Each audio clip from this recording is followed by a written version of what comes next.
শুধু কেন্দ্র নয়, প্রায় এক দশক পর কোনো বাধা ছাড়াই তৃণমূলেও রাজনৈতিক কর্মসূচি চালাচ্ছে বিএনপি। ফেনীর ছাগলনাইয়ার পুরাতন আদালতপাড়ার মাঠে এমন বাঁধভাঙ্গা উচ্ছ্বাস বিএনপি ও তার সহযোগী অঙ্গ সংগঠনের নেতাকর্মীদের।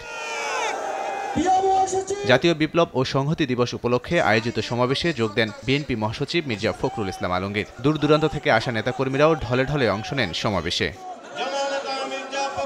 মহাসচিব বলেন, হাজারো নেতাকর্মীকে জেলে পাঠানো সহ টানা গুম, খুন, নির্যাতন করা হলেও মাঠ ছাড়েনি বিএনপি। 3 মাসেও নির্বাচনের রোডম্যাপ ঘোষণা না করায় অন্তর্বর্তী সরকারের উপর ক্ষোভ ঝাড়েন মির্জা ফখরুল। 3 মাস পর হয়ে গেল, এই সরকারের কাছে আশা করেছিলাম তারা আমাদেরকে পথ দেখাবেন, একটা জনগণকে আশ্বস্ত করবেন যে এই সময়ের মধ্যে আমি সংস্কারগুলো কমপ্লিট করতে পারবো, আর এই সময়ের মধ্যে আমি নির্বাচনের একটা রোডম্যাপ দেব। তো সেই রোডম্যাপ আমরা বারবার চেয়েছি।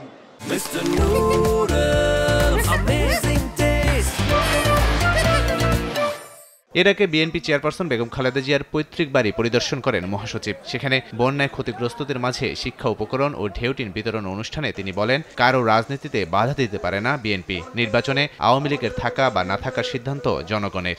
আমরা বলেছি যে আমাদের একটা রাজনৈতিক দল, কে নির্বাচন করবে, কে রাজনীতি করবে, কে রাজনীতি করবে না, সেটা তো নির্ধারণ করবে জনগণ।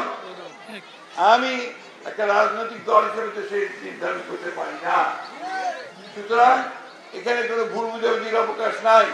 বিএনপির 31 দফা সংস্কার বাস্তবায়নে সবাইকে তাগিদ দিচ্ছেন দলটির কেন্দ্রীয় নেতারা।